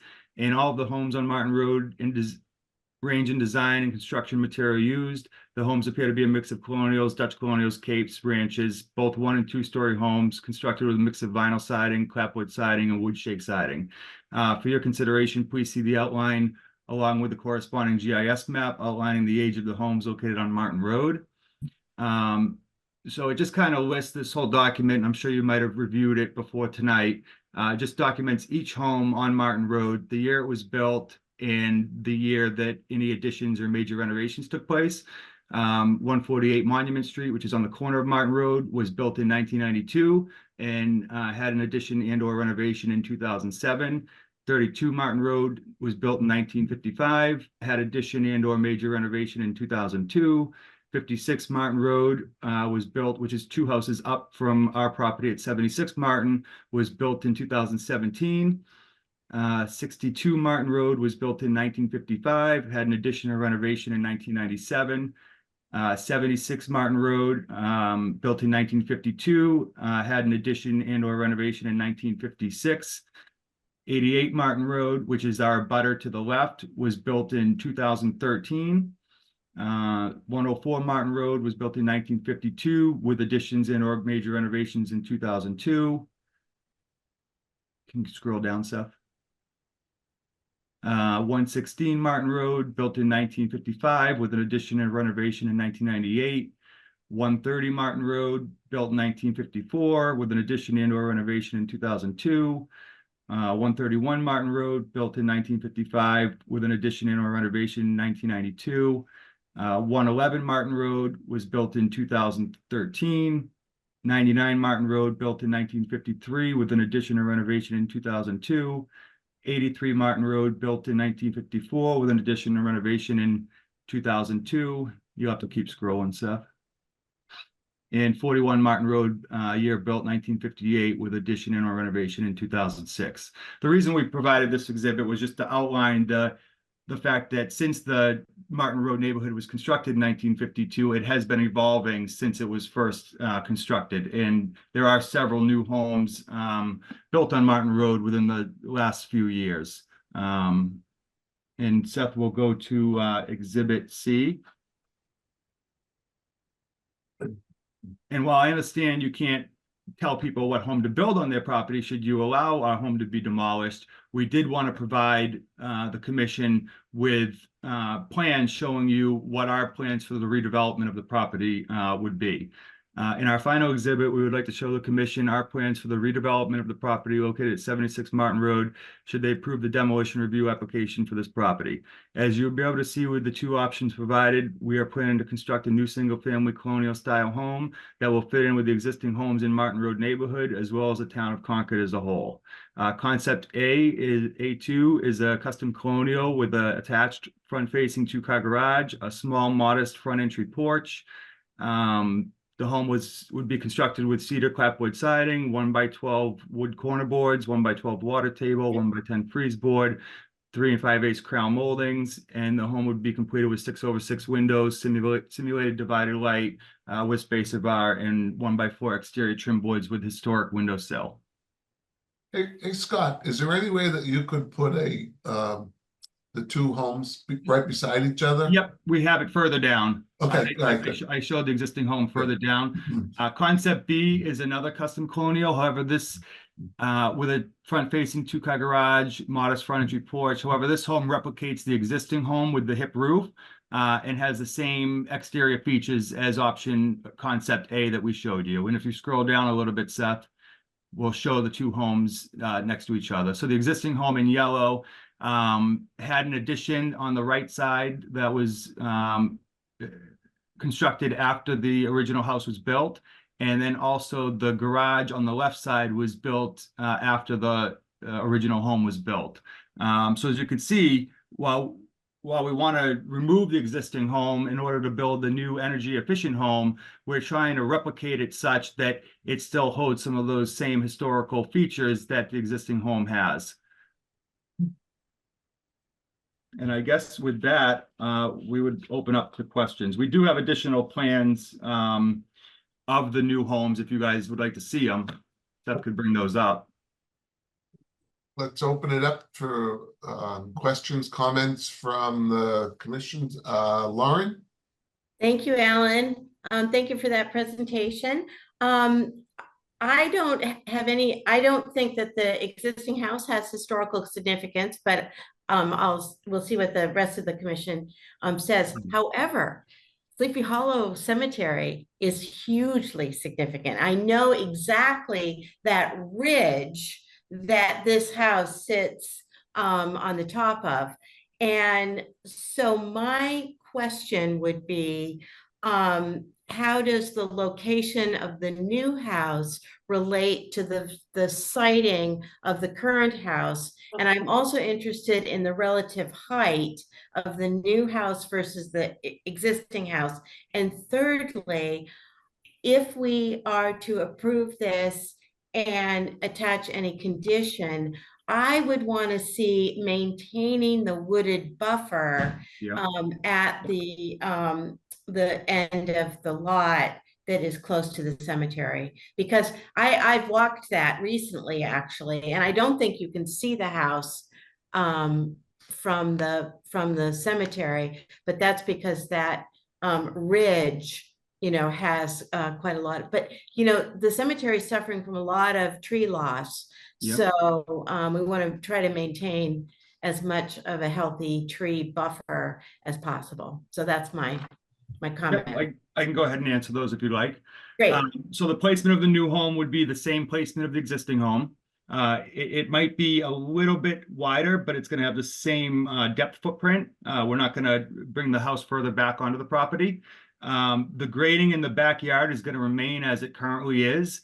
We're not planning any tree removals in the backyard or any regrading. There's actually a bomb shelter in the backyard right now that goes into a hill back there. While that bomb shelter is not the greatest, it's basically steel tubes that go into the hill with a vent tube that goes up above the grade.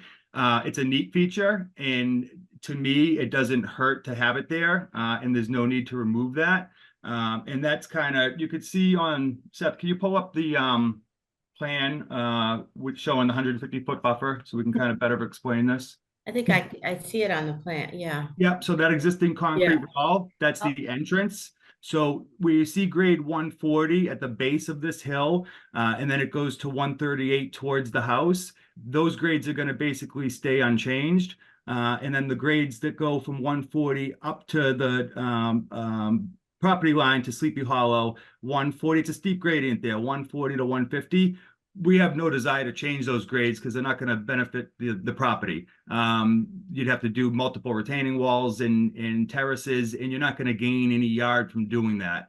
And all those trees up above. So like I said, we've been in town for 15 plus years. We like to think that we have one of the best reputations in town. We try to treat every property that we purchase in town like we're going to move into it, like we're going to live there. We don't want to be too disruptive to our neighbors, to the town. We want to build something that belongs in town and not these, contemporary homes that you're seeing, being built throughout Lexington and Concord that just honestly don't belong in these towns. I mean, these are very historic towns, and they should have, homes that are colonial in nature or Cape in nature, and that, one wouldn't be able to drive by and say that doesn't belong here. A little pet peeve of mine is seeing all these contemporary homes being built. But we have no plans to remove any of the trees along the back property line. So I think that answers all of your questions. Oh, regarding height, the new house might be a few feet. Concord has a very strict height restriction, as I'm sure you're aware of. We haven't done all of our grade calcs yet, so we're not sure what the max height is, for this property is allowed per town bylaw. But for instance, if the existing home had an 8-foot first floor, we would probably like to go to 9 foot. If the second floor was 7 feet, we'd like to go to 8 feet. So we might be talking 2 or 3 foot height difference, but nothing substantial. And we don't do finished attics, so we won't have a finished third floor. We would have a finished lower level. So I don't see the height being an issue for the neighbors or people walking by or walking through the cemetery. You still have to stay within the ratio though, Scott. Excuse the ratio of what? The building to lot size. Oh yeah, absolutely. Oh, definitely. Right. Yeah, and that's another reason why we don't do finished attics is Right. A, because of height, B, because we don't believe in foam roof lines. We believe that roof lines should be vented and an attic should breathe. So we do our living spaces in the finished basement, first floor and second floor. Yep. Nancy? I would just like to say thank you for bringing up the topic of the bomb shelter in the backyard. I think that may be the historic feature of the site, and certainly worth documenting. I hope the commission doesn't get wandering down the road of being too concerned or engaged in redesign or design thinking about the new house. I have a quick question. Does anybody have any background on that bomb shelter? Well, they built a lot of them in the 50s, and Yeah. I remember duck and cover as a bunch of people Yeah. there tonight too. So it was a very interesting time, and I don't know what will happen with subsequent owners. So Right. So our plan for the bomb shelter is it does need a little bit of work. The inside has some plywood and that needs to come out, and new plywood needs to be installed for the floor, and then new electrical. But other than that, are you going to do that? Yes. Yep. I was thinking really good photographs, but no, there's no reason for us to remove the bomb shelter. I don't think removing it would be incredible job, I think. Right, correct, costly, and I don't think that bomb shelter hurts the property. I think new owners of the property, if they have young children, they might be a little wary of it. So we'll make sure that the door is fully secured, that way with a lock. But as far as the interior of the bomb shelter, we try to do all of our projects to a high level of quality. So we wouldn't just leave it as is. We would go in and put in new electrical into it, so it has lights and outlets, and then redo the interior of it. So is that a habitable? Well, it's your problem if it's a habitable space at all or not. I'm not sure it meets code for any of that. There's a big heavy metal door on it that's worth photographing, and the interior I think probably would be very Very interesting. Future. Yeah, so we could photograph the bomb shelter for the commission, so you have it on file, but we, just in case future owners just, decided to remove it, but we have no plans to remove it. Yeah, yeah. But, again, what would be nice is a before and after pictures of that. Yep. Melissa? A couple things. One, I just want to remind all of us, it is not our job to talk about what he's proposing to build, site plan, none of that stuff. This is about just the house. Exactly. So, I don't want to go, and we're not the HDC, so that's just a reminder to all of us that all of us care about it, but it's none of our business, frankly. Our business is about the house itself. And actually, so I may have missed, but I didn't hear why you want to tear it down. I understood the house we just evaluated before, but not this one. Yep. So the house that exists today has had absolutely no improvements done to it since it was constructed. Original windows, it might have had a new roof at one time. I'm not sure. I couldn't find that in the building records. Original siding, original single pane windows. I know that there's asbestos in the home. There's little to no insulation in the home. And for us to go in and do a complete restoration on this project, like we did at 285 Elm Street, monetarily does not make sense. But also, you can't meet the new code. So the new code with a stretch code town like Concord, you need R30 in your exterior walls. And the only way you can get that is with the 2x6 construction. And even at 2x6 construction, it needs to be closed cell foam insulation. That's the only way to pass that code now. So, we would like to build a similar home that's energy efficient, would not have oil fired furnaces, would have I'm out. What's that? We're off on that other path of just thinking about what the new house is going to be. We need to focus on the old house or the original house, the existing house, and not go down that rabbit hole. Well, right. That's what I was getting at is that to meet the new energy codes, But we're doing it again. I think what you're saying and I'm not sure we would agree that meeting the new code for an old house is not a reason to tear it down. No, but if you took the existing home, right, we're going to be doing a project on the existing home. So it's either going to be a new construction home or it's going to be 100% gut and renovation. And the 100% gut renovation is going to change the existing home dramatically, that you're not going to look at the existing home in the new home or the remodeled home and be able to tell the difference, right? You're basically all new windows, all new siding, new additions, new energy features in the existing home. By the time we're done, it's not going to look like the home that sits there today. I guess that's what I was kind of getting at.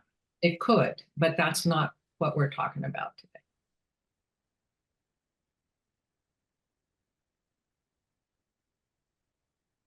Yeah. That's all I have. Yeah. I don't think that we are asking that it be preserved as is. It's just it's preserving the basic structure on the basic foundation and the site that it presently rests on. Rather than tearing it down. I mean, all I can say is that it's got, it was built in 1952 with no updates since it was built. And it needs a lot of work. And the house is in pretty good condition. I think the desire is to make it a new house. So that's fine. But we're concerned with this house and whether or not it's preferably preserved for its historic characteristics. I mean, the one thing, we ask, you've mentioned the 150 feet. I mean, that is really what makes it subject to the review, that the idea is that the house is either associated with some historic event or person, or it's architecturally or somehow culturally significant, or that its particular period or style is historically significant. And those are the things that we need to be evaluating. Yeah. So that's the reason we had that first exhibit, is because 90% of the front facade is outside of the 150-foot jurisdiction. Well, but excuse me, but it just means the house is subject to the review. It's over 50 years old, and the 150 foot is just one of the other reasons that would come before us. That's what that 150 feet means. Okay, yeah. So the other stuff is it culturally significant? Is the architect who did it significant? Is somebody who lived there significant? What else about the house makes it important for us to preserve it? And that's what I'm asking kind of you and everyone else on the commission. I'm not aware of anybody. I don't know who the architect was. I don't know who lived there. I'm not aware of someone who is important. But those are some of the reasons why we would preserve a home, because Right. it has historical value. I'm with Nancy. I think to me, the bomb shelter has great historical value because that really was a period in America. I mean, when people really thought that would protect them. Needed. Yeah, yeah. That's interesting. Yeah, so I don't know of any historical significance that the home has, other than it was built before, prior to 50 years ago, and has to go through this review. There's no, historical architect associated with the home. There's no historical persons associated with the home. The fact is that the home was built over 50 years ago, and as such, per the Town of Concord bylaw, requires this approval. Yes. From that review that you did of the other houses on the street, it looks like the house that we're talking about is maybe the oldest one. There might have been one other. 104 Martin Road was also built in 1952. 99 was built in 1953. Another in 1954. So I'm just wondering, Yeah, when Martin Road was put in, maybe that was a street that was just developed starting in 1952. I just want to make a clarification. Sleepy Hollow, just for your own clarification, it's not a historic district. We have other historic districts in Concord. Sleepy Hollow is a historic site. Of course, a substantially very, very important one. And I too am protective of Sleepy Hollow. When you're walking through Sleepy Hollow, you can, there are houses that are not screened by foliage and trees. This house apparently is, but we have no jurisdiction over design or correct. So I guess maybe I have a misunderstanding of section 3 of the bylaw, which states that the CHC or its designee, has been determined by the CHC or its designee to be a historically significant building after finding that it is associated with one or more historic persons or events, or with the architectural, cultural, political, economic, or social history of the town of Concord, the Commonwealth of Massachusetts, the United States of America. B, historically or architecturally important by reason of period, style, method, or building construction or association with a particular architect or builder. And then C, because the letter that we got in the determination, the original determination, referenced C. So when I look at C, it says located within 150 feet of the boundary line of any federal or local historic district and is similar to the buildings or structures located in such district. That's why we had that exhibit C, because the bylaw states located within 150 feet boundary of a historic district. And I wanted to point out that the existing home, while the back side of it is within that 150-foot buffer, the front facade is not. that doesn't matter. But I think Anne wants to tell us something. Yeah. Yeah. Anne? You're the chair, thank you. So, the bylaw does state, 150 feet within either a local or a national or The federal same district, national, and so yeah. Sleepy Hollow is a federal. National Historic District. Okay, it's a national. That's good clarification. Yeah. Right. Yeah, but I would point out, but again, that's one of the criteria that we were evaluating it. So it doesn't, that in and of itself doesn't mean we would say it's preferably preserved. That is just among the criteria that we are supposed to be judging this property. Yeah. Plus it's 50 years, it's over 50 years old. That's another thing. I mean, Right. so, Right. So I guess my main argument is that while the house is over 50 years old, you know, as far as it's not associated with a historic person or event, it doesn't necessarily have any architectural, as far as the existing home itself, architectural significance, in my opinion. And then Exhibit C was to outline that the front facade was outside of that 150 foot. I know you keep saying that's irrelevant, but it is documented in the bylaw, so that's why we drafted that exhibit.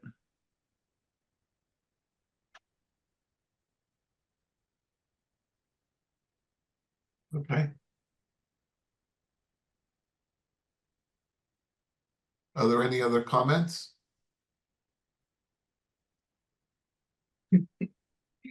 Go ahead, Lauren. It's my view that this house doesn't meet any of the criteria. Is that a motion? She can't make a motion.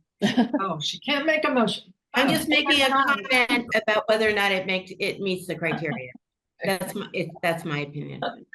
Well, So there's only 1, 2, 3, 4 people who can.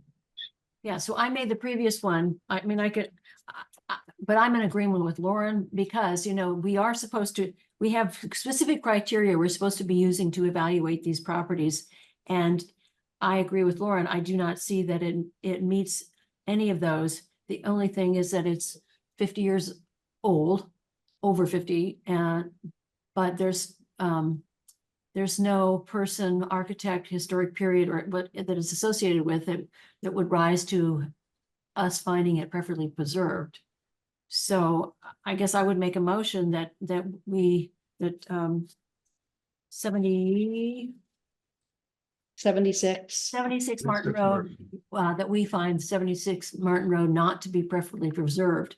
However, along with that, the proviso always is that we ask that the property be documented, and in particular the bomb shelter, which agreed, I think is very important. So that's my motion. That needs a second. Do I hear a second? I'll second it. We have a motion with a second, and let's take a vote from the members. Michael? Aye. Nancy? Aye. Melissa? Aye. And I'm an aye as well. Thank you very much. Thank you. Thank Thanks, you. Scott. Okay. That's the two demolition delays in kind of record time of.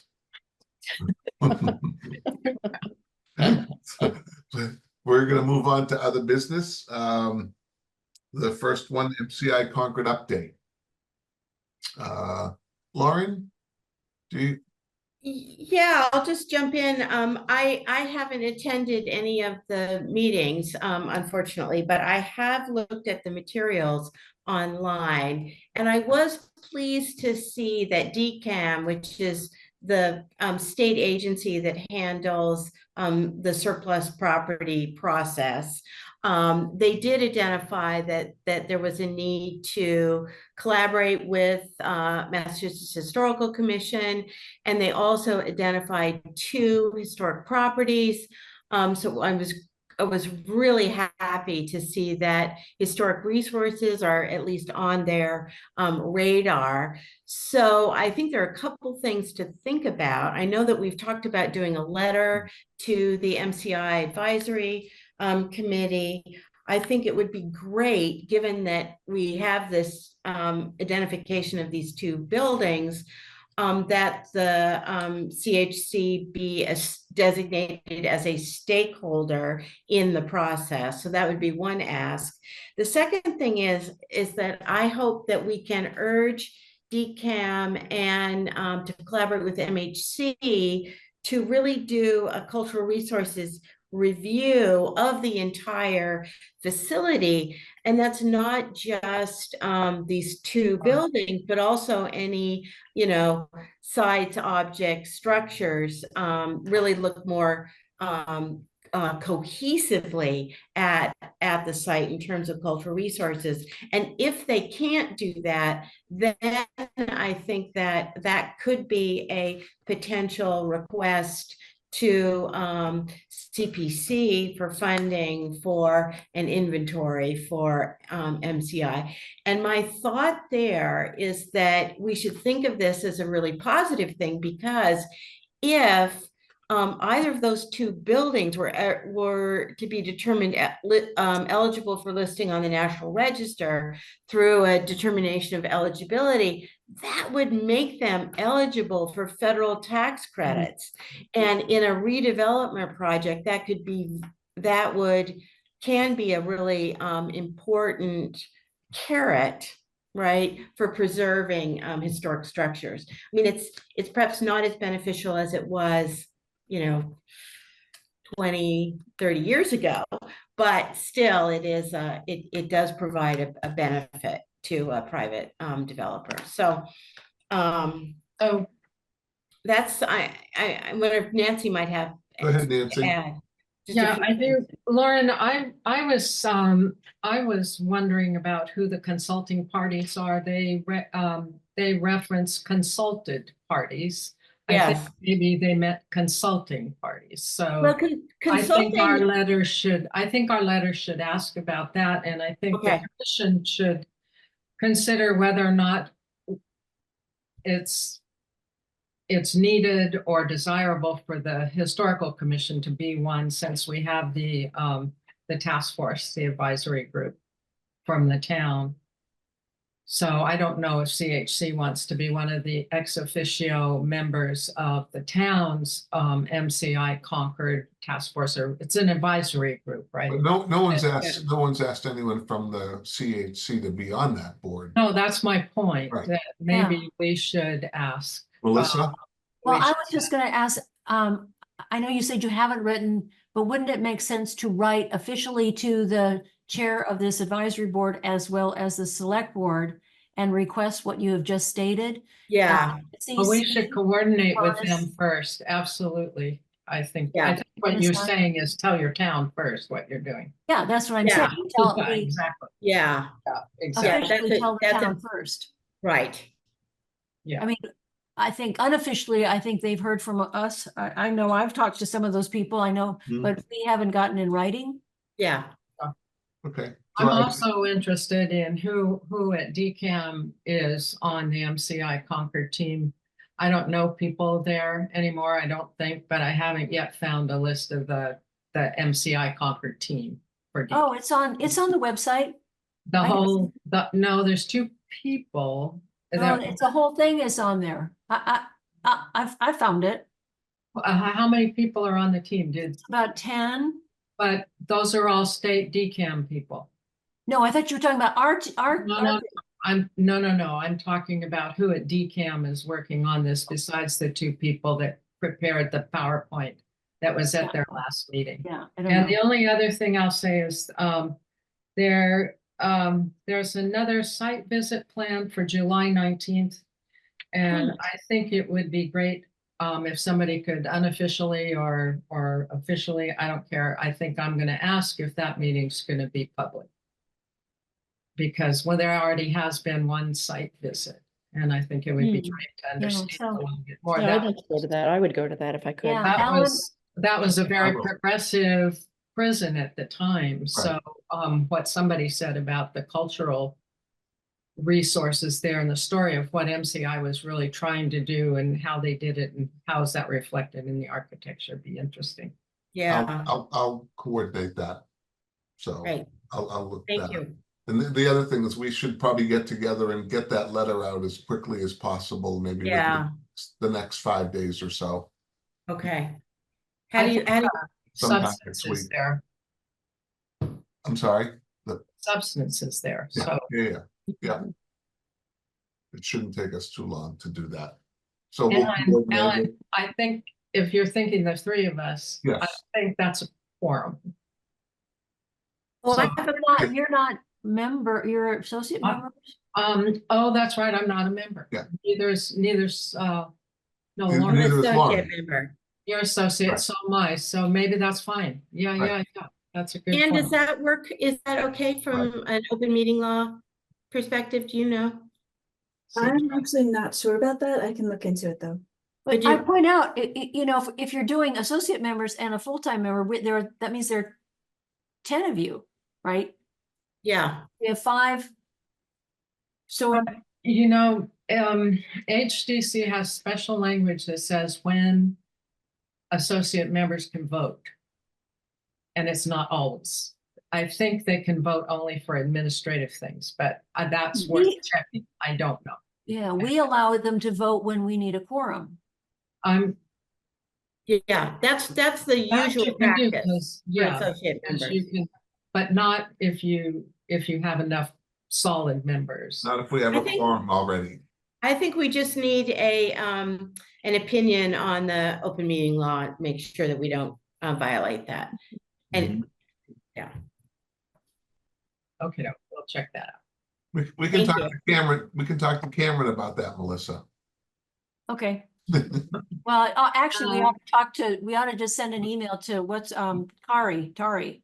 Yeah. The town clerk, because she's the one who is our guru on that stuff. Okay. Great. And then I'll get an answer on the July 19th site visit. So that's 2 things. Moving along to the historic preservation plan update. Anne? Sure. Okay, so tomorrow morning we'll be meeting with Jen Doherty of Mass Historical Commission to with the consultant as well, to give her an update on where we stand with the historic preservation plan.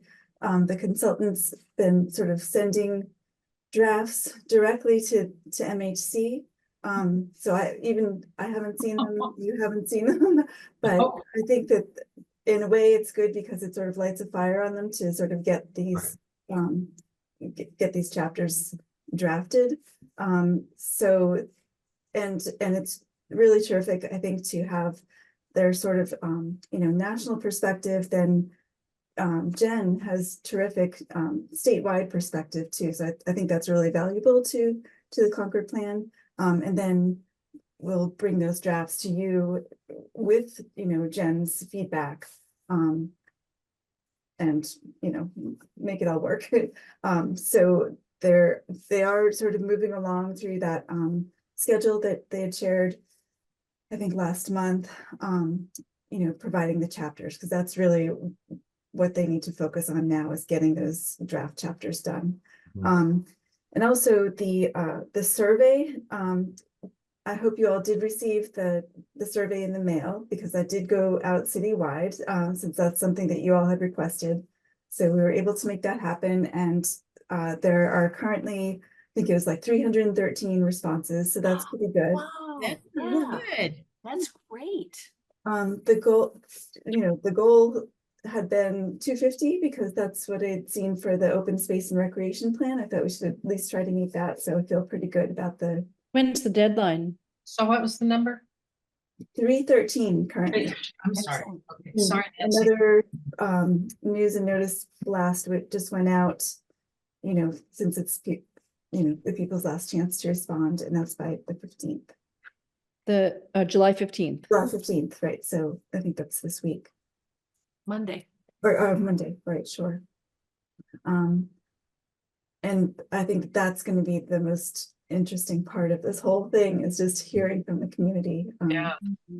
Some really, really thoughtful responses. And it's interesting, the survey form, they tell you now that the average time people have spent filling the survey is a full 45 minutes. Like, wow. I know. For a hard question.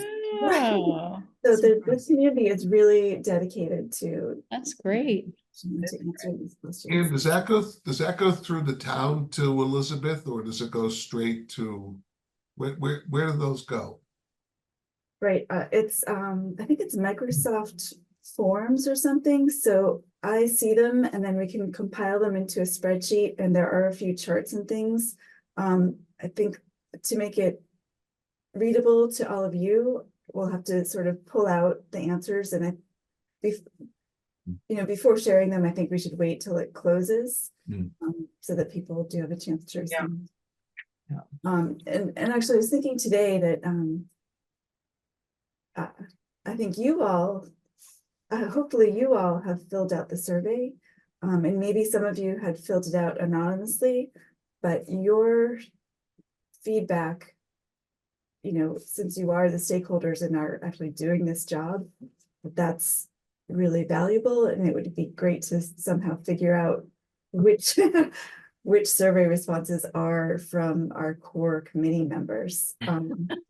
So I'm not sure how we're gonna do that, but I think I gave myself away, but I did remember thinking about it. I don't know. I'm not sure. I did it so long ago. But we'll figure that out.